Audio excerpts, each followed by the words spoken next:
j'espère que vous allez bien. Alors aujourd'hui on se retrouve pour une nouvelle vidéo, pour une story time. Alors les story time ça faisait grave longtemps, voilà, parce que j'avais rien à raconter.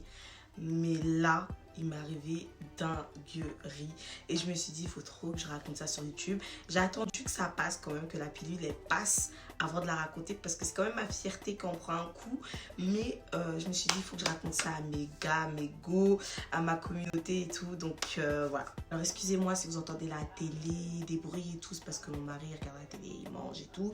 Et j'ai pas envie de le déranger. Donc je fais ma vidéo en même temps. Avant de commencer la vidéo, je vais vous parler de ma perruque. Vous-même, vous voyez comment c'est zo sur ma tête, non? Alors, cette perruque vient de la marque Abby Hair. C'est une marque de wig qui est sur AliExpress. Donc, ça tombe bien parce que vous avez des avis, des commentaires. Vous avez des photos de d'autres personnes qui ont acheté aussi. Donc, ça peut vous permettre de voir un petit peu la qualité de la perruque. Alors, moi, franchement, je suis satisfaite de cette perruque. C'est des Water Wave de 26 pouces. Franchement, elle est longue. En plus, moi, je suis petite de taille, du coup, on dirait du 30 pouces le bail. Donc, c'est du 26 pouces et des Water Wave de 180 densités. C'est pas une lace. Il faut savoir que c'est pas une lace, c'est une closure. Mais guettez la closure, en fait. On dirait une lace. Une 4x4, c'est même pas une 5x5 ou une 6x6 ou quoi que ce soit. Hein. Et c'est une 4x4. Je l'ai customisée. J'ai pas décoloré les nœuds, j'ai juste mis ma poudre ou mon fond de teint et c'est tout. Voilà, j'ai pas fait grand chose, j'ai pas décoloré les nœuds vu que voilà, c'est une closure, j'avais pas à me prendre la tête pour ça. Mais en tout cas, moi je kiffe la qualité de la lace parce que pour une closure, quand tu customises, déjà c'est facile à customiser et puis même regardez de vous-même en fait. Genre les mèches ils sont vraiment trop bien. Donc moi je les mouille un peu, je mélange un peu avec. Attendez, je vais vous montrer avec quoi je mélange. Hop. Avec ce produit-là, le S-Curl, là. Ce produit-là, et ça donne un bon rendu, ça rend les cheveux un peu plus brillants. Enfin, de base, les cheveux, ils sont déjà bien brillants, bien noirs. En tout cas, moi, je kiffe. Les infos de la wig seront en barre d'infos. Vous aurez le lien direct de la wig. Donc, n'hésitez pas à aller directement en barre d'infos pour avoir le lien. En plus, vous m'avez tellement demandé ce lien-là. C'est un truc de ouf. Parce que j'ai snappé avec. Et j'ai fait l'erreur de snapper avec avant de faire la vidéo. Mais laissez tomber, j'ai été harcelée en fait. Tout le monde voulait le lien de la perruque. Donc sans plus tarder, on va pouvoir commencer cette vidéo. Alors il faut que je vous explique ce qui s'est passé. Il faut que je vous explique la foutaise de certains employeurs. La foutaise du milieu du travail. Il y en a, ils abusent trop dans ce milieu-là. Ils abusent des lois, ils abusent des textes pour jouer avec le cœur des gens. Donc faut que je vous raconte. C'était pendant le Corona là.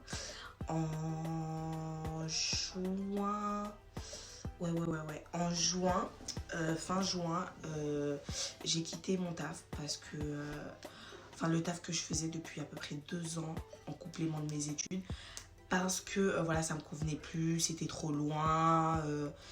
Au niveau de la distance, même au niveau du salaire, même au niveau du planning, parce que j'avais des nouveaux projets. Donc pour ceux qui ne savent pas, je me suis lancée dans les prestations maquillage. Donc maintenant, je suis maquilleuse. Donc voilà, il me fallait un planning un peu plus libre. Je travaillais les week-ends alors que moi, j'avais besoin du samedi. Il y a des fois, je travaillais le soir jusqu'à 22h. Et alors que moi, voilà, 22h, c'était un peu tard. Enfin bref, il y avait quelques petits trucs, des accumulations de choses qui me convenaient plus. Sachant que ce travail-là, de base, je l'ai pris en complément de mes études. Maintenant que j'ai fini mes études, ça me servait plus. Ça servait à rien pour moi de continuer en fait. Ceux qui me suivent sur Snap, je pense que vous vous souvenez du jour même où je cherchais quelqu'un pour mon ancien patron. Parce que du coup, j'étais plus dans la société. J'avais fait une annonce en disant que voilà, mon ancien patron cherchait quelqu'un pour me remplacer. J'avais même sélectionné des CV. J'avais donné certains conseils sur les CV de quelques personnes. J'ai même corrigé des CV. Voilà, parce que j'estimais que malheureusement, l'éducation nationale ou même le lycée ou quoi que ce soit ne nous apprenait pas réellement à faire de bons CV et de beaux CV professionnels. Bien sûr, on ne quitte pas un emploi sans en avoir trouvé un autre, sachant que j'étais en CDI, donc faut pas être... Voilà quoi, le truc. Donc moi, ce que je recherchais, c'était un nouveau CDI. Voilà, pourquoi un CDI? Parce que c'est une garantie pour plusieurs choses, pour des projets, pour même, voilà quoi, des projets un peu plus lourds, etc. C'est toujours bien d'être en CDI plutôt qu'un CDD. Voilà, c'est une sécurité, on va dire, en plus de mes activités extérieures. Donc j'avais trouvé un nouveau taf, j'avais passé un entretien, ça s'était bien passé.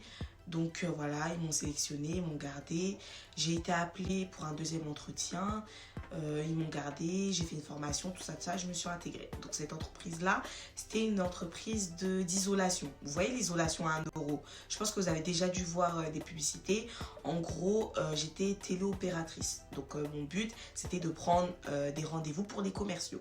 Franchement, à première vue, cette entreprise, elle avait l'air super lourde. Mais quand je vous dis lourde, mais wouhou! Mais quand je vous dis lourde, franchement, je me suis dit, mais ouais, je suis tombée où? J'ai eu trop de chance. En plus, en période de corona et tout. Genre, j'étais en période d'essai. Il faut savoir que j'étais en période d'essai de 2 mois. J'avais 2 mois de période d'essai, d'accord, avant d'être validée complètement dans l'entreprise. Donc quand t'es en période d'essai, tu fous pas la merde, tu t'intègres vite. J'étais bien intégrée, les directeurs, ils étaient cool, c'était des directeurs jeunes, donc on se tapait des barres. Franchement, c'était bien. Mes collègues, c'était des collègues jeunes aussi. On était que j'allais dire des ados, mais bon, je suis plus une ado quand même. Hein.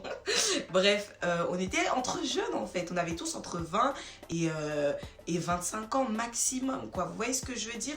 Donc pour vous montrer à quel point c'était vraiment une équipe jeune, on s'entendait super bien. Genre j'avais une super belle équipe. Même les directeurs, ils se tapaient des parts avec nous. Il y avait un petit frigo, ils nous demandaient qu'est-ce que vous voulez boire et tout. C'est-à-dire ils achetaient toujours des canettes de Coca, d'Ice Tea, de Métis. Bref, ce que tu veux boire, tu me dis, je prends les packs, je mets. Donc franchement, c'était trop carré. Par contre, il y avait des petits problèmes d'organisation que j'avais pu remarquer. Mais bon, on va dire, aucune entreprise est réellement opérationnelle. En fait, on a tous nos petits soucis. C'est tout à fait normal, on ne peut pas être parfait dans tout. Donc, voilà. Par contre, ce qui m'avait interpellée quand je suis arrivée, c'est qu'on était tous nouveaux. Donc, c'est-à-dire qu'ils avaient remis à neuf les équipes. Et il n'y avait pas d'anciens. Dans notre secteur, en tout cas, parce qu'il y avait plusieurs secteurs. Il y avait le pôle administration, où c'était des anciennes qui étaient là depuis 2-3 ans, voire 1 an aussi. Et il y avait notre pôle à nous, qui était les téléopératrices qui devaient prendre les rendez-vous pour que les commerciaux puissent aller isoler, enfin voir les surfaces à isoler, etc. Vous voyez le milieu? Ça me tiltait. Du coup, j'ai demandé, parce que moi, je suis trop curieuse. Donc, j'ai demandé aux filles qui étaient là avant et tout, ouais, pourquoi il n'y a personne dans le secteur, sachant que l'entreprise existe depuis 3 ans. Et si l'entreprise existe depuis 3 ans, il y a forcément eu des gens avant nous dans ce pôle-là. Enfin, c'est vraiment des détails pour moi que j'observe. Moi, je suis très observatrice. Il faut savoir que j'observe, je dis rien. Mais voilà, je suis quelqu'un de très observatrice et je sens les choses venir, on va dire. Bref. Donc je demande, elles me disent ouais, c'était un peu nous qui le faisions, il y avait 2-3 personnes, mais voilà, enfin en gros ils donnaient pas vraiment d'explications, ils disaient juste que oui, comme on a déménagé, parce qu'en fait ils venaient de déménager à Ivry, je travaille à Ivry, donc comme ils venaient de déménager, ils m'ont dit qu'ils ont refait l'équipe en fait, parce qu'il y en a, ça leur arrangeait d'être où ils étaient avant, et ça les arrangeait plus d'être à Ivry, donc voilà, avec le corona aussi, il y en a qui sont partis, enfin bref, ils m'ont expliqué des trucs, j'étais un peu sceptique, mais je me suis dit, bon, de toute façon, ça se passe super bien, j'ai mon contrat, etc. Maintenant, ils commencent à nous dire qu'on a un salaire de base, voilà, normal quoi, on a un salaire de base plus des commissions. La commission est de 50 € par rendez-vous signé.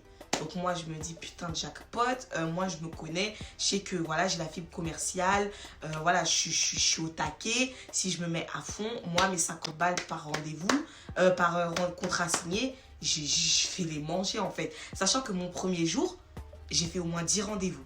Et sur les 10 rendez-vous, les commerciaux derrière, ils doivent les signer en fait. Sauf que le commercial, il prend aussi une plus grosse commission que nous en signant le contrat. Donc c'est bénéf pour nous tous en fait. Parce que moi, je prends le rendez-vous, mais le commercial, il a tout aussi envie de signer notre contrat que moi. Donc c'est-à-dire qu'ils sont déter derrière à signer les contrats. Donc moi, je me suis dit, il n'y a pas de raison en fait. Si je fais 10 rendez-vous par jour, je dis les 50 balles, c'est comme as. Genre, je vais me faire des salaires à 4000 balles. Parce que le mec, il nous a dit, personnellement, les gens qui étaient là avant. Ah oui, il faut savoir que c'était des mielleux du. Donc, le gars me dit que oui, il y avait des gens avant qui se faisaient des salaires de 5000 balles. Parce que voilà, ils prenaient beaucoup de rendez-vous. Il y avait énormément de demandes. Des trucs mielleux à entendre. Bon, on s'est laissé attendrir par l'argent là. Je me suis dit que quoi, 5000 €, tu sais c'est quoi. Rien qu'avec ça, sans compter mes activités, tu me parles de 5000. Mais qui est fou? Tes rendez-vous, je les prends matin, midi, soir. Je rentre à la maison quand j'appelle. quoi? Donc moi je me suis dit putain, bénéf, genre je suis tombée vraiment dans l'entreprise qu'il fallait. Ambiance carrée, salaire carré, tout est carré. Donc moi pour moi c'était bénéf. Par contre ils nous ont prévenus, ici vous travaillez ou rien. Ceux qui ne travaillent pas, ils dégagent. On est en période d'essai. Ils peuvent tous se permettre.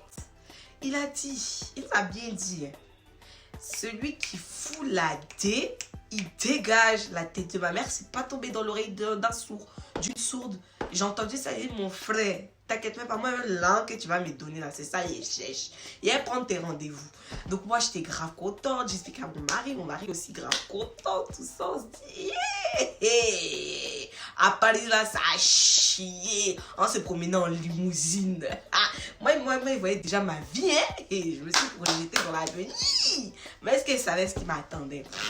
Moi, je savais que c'était trop beau pour être vrai. Faut savoir il y avait un directeur et il y avait le PDG. Le directeur, c'est celui qui était plus proche de nous parce que voilà, c'est lui qui gérait un petit peu tout ce qui était les rendez-vous, les contrats de l'année. Et le PDG, bah, c'est le PDG, quoi. C'est celui qui a monté la boîte et tout. Lui, voilà, quoi, il était là de temps en temps. Le PDG, c'était un rebeu, il me semble, un rebeu juif. Et le directeur, c'était un Renoir antillais, c'était un petit mal. Donc voilà, on se tapait grave des barres et tout. Mes collègues, des rebeux aussi. En fait, mes collègues, il y avait 2 de mes collègues qui étaient pistonnés par le PDG. C'est-à-dire qu'elle et moi, on n'avait pas les mêmes soucis. Les périodes d'essai, c'était pas pareil pour tout le monde. On n'avait pas les mêmes problèmes, vous voyez. Mais elles étaient tellement adorables, je vous jure. Il y avait une autre fille. Elle aussi, elle était dans les mêmes problèmes que moi. Voilà. Quand je dis problème, en gros, on était en période d'essai. Vous voyez ce que je veux dire? On était en période d'essai. Il y avait un pote aussi à nous, Albert, genre un Renoir. Albert, c'était un camère. Et on se tapait trop des barres. Non, franchement, on rigolait trop. On se racontait nos vies. Genre, on savait tout les uns des autres. Alors qu'on se connaît depuis peu, en fait. Tellement on était sociables. Et on a tout de suite accroché. C'est-à-dire, on mangeait tous les jours ensemble, à midi et tout. Enfin bref, pour vous montrer l'ambiance, en fait, comme on était soudés entre nous dans ce pôle-là. Il y avait un autre mec aussi qui était là. Et par contre, lui, alors je vous explique. C'est là que j'ai commencé à soupçonner des choses. Je vous explique. Voilà, donc tout se passait bien. Tous les vendredis, comme c'était Shabbat, comme je vous ai dit, c'est des juifs et tout. Enfin, pas tous les vendredis, mais un vendredi sur 2, ils nous ramenaient traiteurs et tout. Mais quand je vous dis traiteurs, c'est pas des petits traiteurs. Hein. C'est pas des traiteurs vite fait, vous voyez, dans les boutiques, les petites traiteurs. C'est pas les petits traiteurs, les vrais traiteurs. Des mini burgers, des mini hot dogs, des trucs de ouf. Genre vraiment de ouf. C'était vraiment trop bien. Mais là où ça clochait, donc là je vais commencer à rentrer dans le vif du sujet, c'est que là par exemple on était une équipe de 1, 2, 3, 4, 5, 6. On était 6 au départ. Ils voulaient embaucher 10 personnes, d'accord?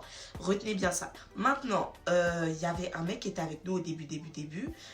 Sauf que lui, il l'ontège parce qu'il n'arrivait pas à bien s'adapter et tout. Le téléphone, c'était vraiment pas son truc. Bon, à la limite, ça, je me suis pas trop posé de questions parce que je me suis dit, bon, il avait un peu du mal. Mais c'est vrai qu'ils n'ont pas cherché à attendre, à comprendre que pour savoir, voilà, le temps d'adaptation, enfin, au bout de 2-3 jours, vous ne pouvez pas déterminer. Sauf que, comme je vous ai dit, là-bas, c'était soit tu taffes, soit rien. Ils voulaient des gens compétents, opérationnels, qui leur amènent le plus d'argent possible, le plus rapidement.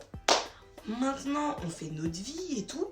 À force de prendre des rendez-vous, on voit que petit à petit, le nombre de rendez-vous par jour baisse. Moi, il faut savoir que je faisais partie de celles qui faisaient le plus de rendez-vous au total. Au bout de 3 semaines, j'avais 15 rendez-vous signés. Sachant que 15 rendez-vous signés, c'est 50 € le rendez-vous signé. Vous n'avez pas oublié, 50 balles, le rendez-vous signé. J'en avais une quinzaine, voire un peu plus. Je ne sais plus le nombre exact. Mais faites 50 fois 15, sans compter le salaire de base, d'accord, qui est de 1002. Ok? Bref, faites le calcul, je vous laisse et puis revenez. Vous allez comprendre mon euphorie. J'étais trop contente parce que, en fait, on a pris une quarantaine, une cinquantaine de rendez-vous. Mais les rendez-vous, des fois, ils étaient espacés. Début septembre, il y en a, ils étaient en vacances. Il y en a, ils étaient loin par rapport à nos disponibilités et tout. Parce que, comme je vous dis, par jour, on prenait au moins 10 rendez-vous par personne. Imaginez, donc il y avait des soixantaines de rendez-vous à caler par jour. Donc, vous vous rendez bien compte que j'avais des rendez-vous qui étaient loin derrière en septembre, là-bas, là. Au mois de septembre et tout. Fin août, sachant qu'on était en juin, juillet. On était début juillet, voilà, on était début juillet. Donc, il y avait des rendez-vous qui allaient jusqu'à fin septembre. J'en avais déjà 15 qui étaient signés, sachant que j'en avais plein d'autres qui allaient arriver encore. Vous voyez ce que je veux dire? Donc, moi, j'ai vu mes yeux briller. Je me suis dit, mais pactole, elle en fait bénéf. Attends, il est chaud. Il est chaud même. Il raconte ça même, ça m'énerve déjà. Bref, donc là, on passe maintenant au deuxième truc bizarre qui arrive. Albert, c'était notre cas de ouf. Genre, mon collègue Albert, c'était notre cas de ouf. On tapait trop de barres avec et tout. C'est pas du jour au lendemain comme ça, ils l'ont viré. Alors que, perso, il faisait son quota de rendez-vous. Certes, il en faisait pas des tonnes. Mais ce que je veux dire, c'est que de là à le tèche comme ça sans raison, pour tèche quelqu'un, quand même, faut des raisons valables. On est bien d'accord. Sauf qu'on est en période d'essai. Et dans la loi de Molière, quand tu es en période d'essai, on peut te quitter sans délai. Oui, une rupture brutale et puis il n'y a pas besoin de justificatif parce que tu es en période d'essai. Donc les deux parties peuvent se détracter à tout moment. Donc nous, choqués aussi, mais wesh, pour quelle raison? Il disait qu'il voulait qu'on soit 10. Frère, déjà on n'est même pas encore 10, on est 6.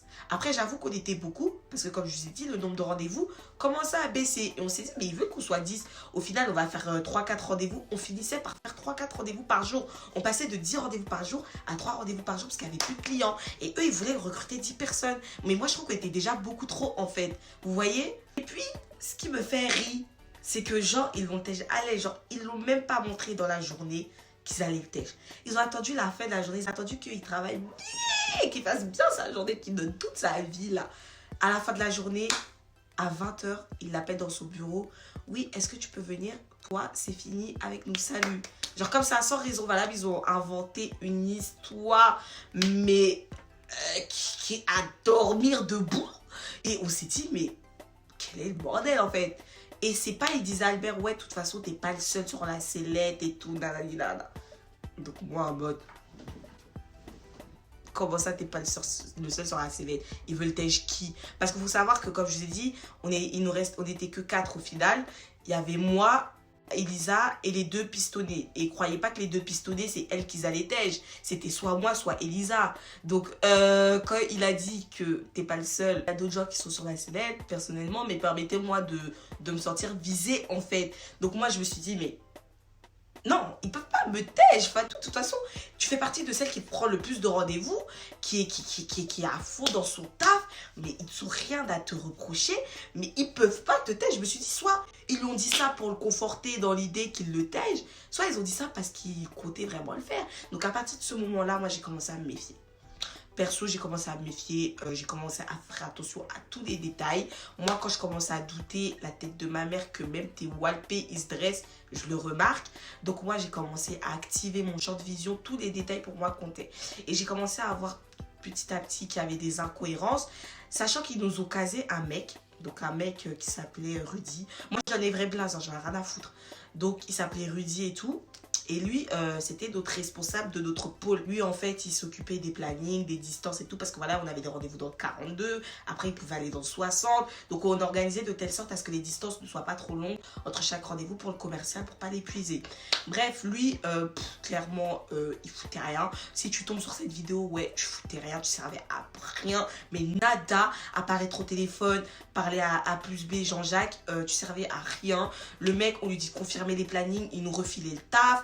En gros, il était là, lui c'était le pote au gérant. En fait, il était là juste pour être là, histoire de gagner un salaire en fait. Lui, il servait à rien, à part gueuler, être complexé à mort. Ce mec, il se braquait pour nada. D'ailleurs, ils ont tège Albert parce que soi-disant, Albert, il a dit, ouais, j'ai envie de prendre sa place.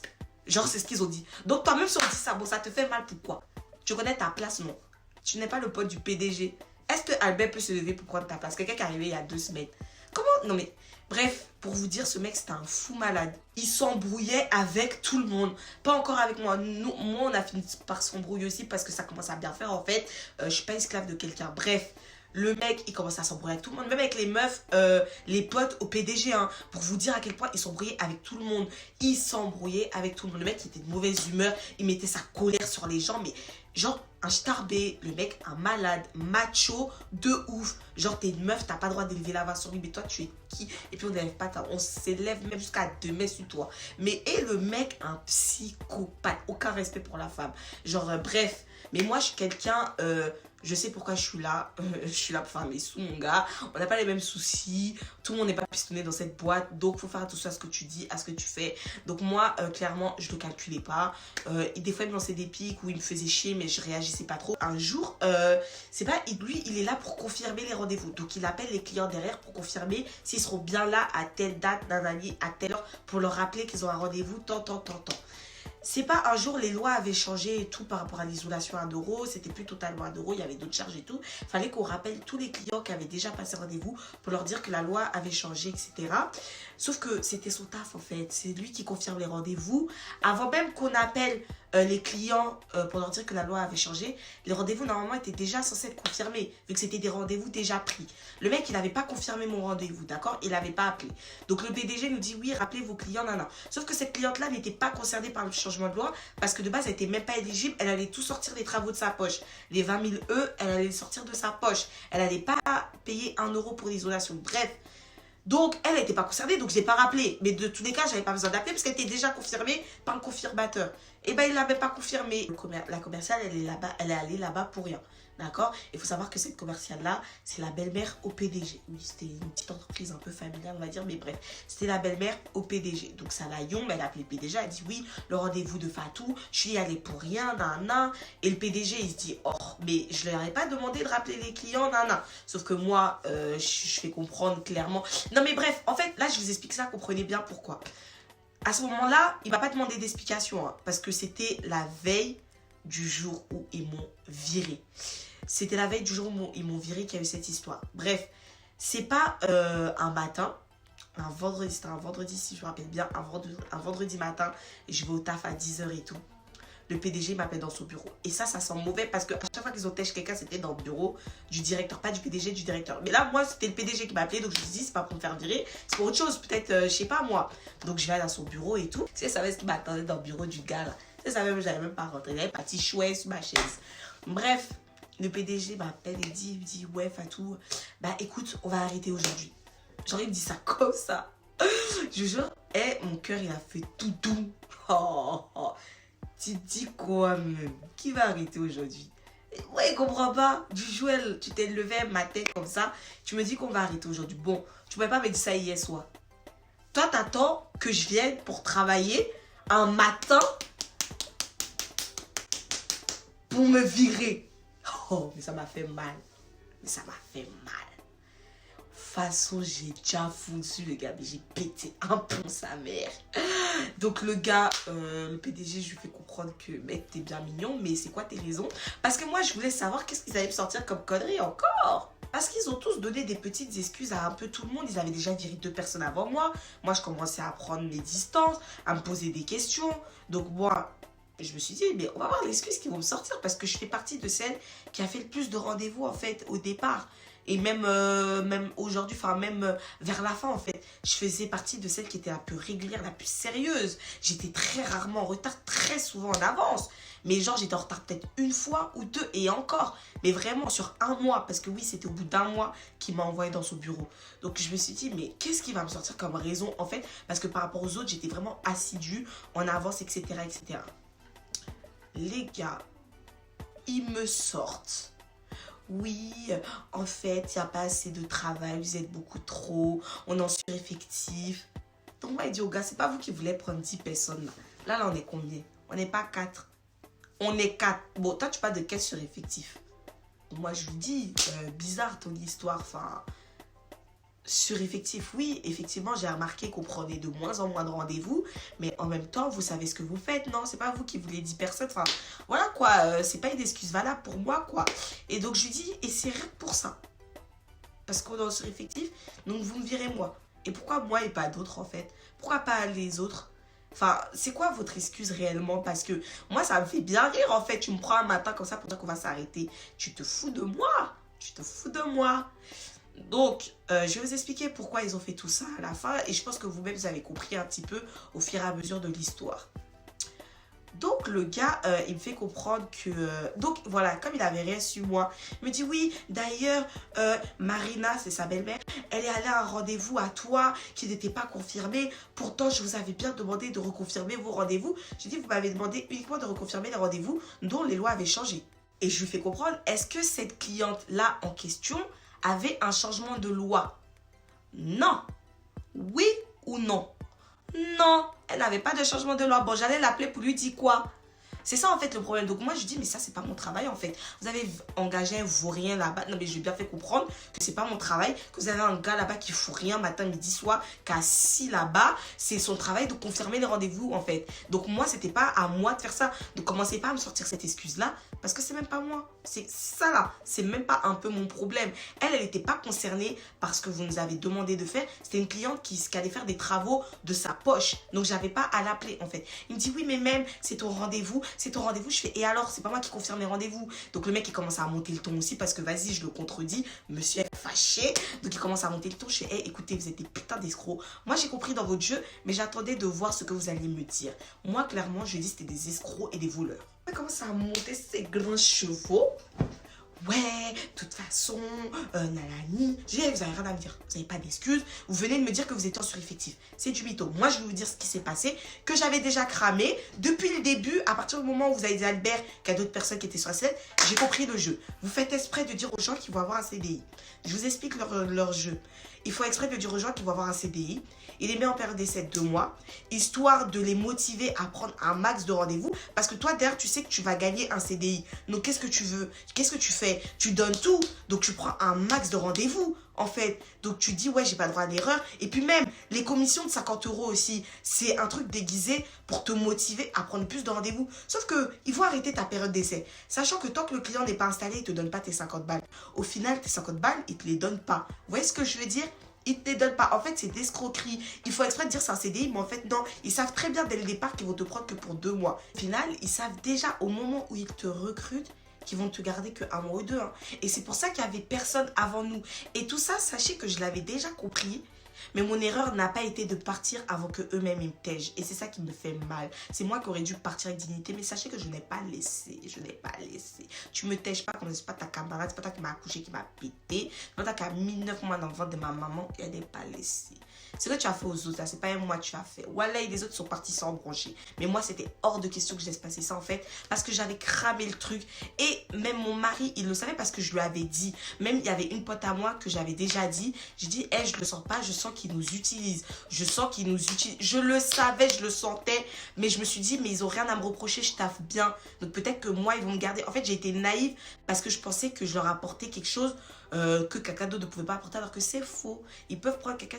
Personne n'est irremplaçable, ma chère. Et c'est ça que j'avais pas encore compris. Donc le mec explique un scandale. Je lui dis, écoutez, tout ça c'est long. Je vais prendre un cahier. Tous les rendez-vous, je dis bien tous les rendez-vous qui sont passés, qui ont été signés, qui sont en cours et qui sont à venir, j'ai tout noté dans un cahier avec le numéro de tous les clients. Il faut que je trouve le cahier pour vous montrer même. Et quand je vous dis, j'ai écrit la liste devant Dieu. Je suis allée, j'ai dit, écoutez, je vais aller m'asseoir sur mon ordinateur. Je vais aller ouvrir ma liste de clients. Je note tous les clients que j'ai pris. Et même 1 centime de mes commissions de 50 €, je veux qu'ils manquent. Toutes mes commissions n'ont qu'à être dans mon compte. Je veux rien savoir. Je veux rien savoir. Je me suis assise. Je suis bête. Mais quand je vous dis, hey, je pleurais de nerfs. Je pleurais de nerfs parce que je me suis dit, Fatou, tu t'es fait ken. Ils te l'ont mis. Ils te l'ont mise. Et tu savais, et ce qui me fait mal, c'est que je savais déjà qu'ils allaient me la mettre. Mais j'ai pas anticipé le truc et c'est ça qui me fait mal. Mais je me dis, dans la vie, tout arrive pour une raison. Et je me dis, heureusement, en fait, d'ailleurs, je vous expliquer aussi pourquoi, d'ailleurs, heureusement. Mais bref, donc moi, je me suis dit, écoute, Fatou, pleure pas. T'as les nerfs. En plus, c'est la première fois de ma vie qu'on me virait parce que moi, en général, je garde toujours des bons rapports avec mes patrons parce que je suis toujours quelqu'un qui se donne à fond dans ce qu'elle entreprend. Donc, on va dire ça va toucher ma fierté. Elle a eu un coup. Vous voyez ce que je veux dire? Ma fierté, elle a eu un coup. J'osais même pas le dire carrément. J'osais même pas en parler parce que voilà, j'étais gênée à l'idée d'être têche comme une malpropre alors que j'avais un CDI de 2 ans avant. Vous voyez ce que je veux dire? Enfin, bref. Donc, moi, j'ai pris tous les numéros. Je dis, écoutez, j'ai pris, il m'a dit, ouais, t'as pas rappelé mes clients. Il a dit, mon gars, si tu me payes là, tes clients sont en sécurité. Tu me payes pas, j'appelle tout le monde. Et je me dis, heureusement que j'ai vu ça Parce que maintenant, je me méfie. Tous les autres travaux que je vais faire, je vais me méfier des périodes d'essai. Je ne vais pas donner ma mère ma vie dans ma période d'essai. Faites attention les gars, parce qu'il y en a, ils sont mal intentionnés. Ils savent qu'ils ne vont jamais vous prendre en CDI. Ils savent qu'ils ne vont jamais vous prendre sur le long terme. Ils font exprès de vous faire respirer pour que vous redoublez d'efforts, pour se faire le max de thunes sur votre dos. Mais au final, ils ne comptent pas vous garder. Et ça, ils le savent depuis le début. Donc faites attention. Voilà, pourquoi j'ai décidé de raconter ça? En vrai, c'est ma vie privée, ça vous regarde pas forcément, mais c'est pour vous alerter aussi qu'il y a vraiment des gens mauvais. Et ça me conforte dans l'idée qu'il faut que je réussisse 2 fois plus dans mes entreprises pour plus avoir à taffer pour quelqu'un. Et je vous jure, hein, j'avais plus envie de travailler pour quelqu'un. Ça m'a mis 1 mois et demi avant de trouver un nouveau taf. En fait, ça m'a motivé à l'idée de me concentrer vraiment sur mes entreprises pour plus avoir à vivre ce genre de choses. Je me dis, mais moi, être salarié toute ma vie, moi, Fatou, vivre ça, être sous l'autorité des personnes qui s'en foutent de votre santé mentale, de votre bien-être, quoi que ce soit, eux, ils pensent qu'à leur sous.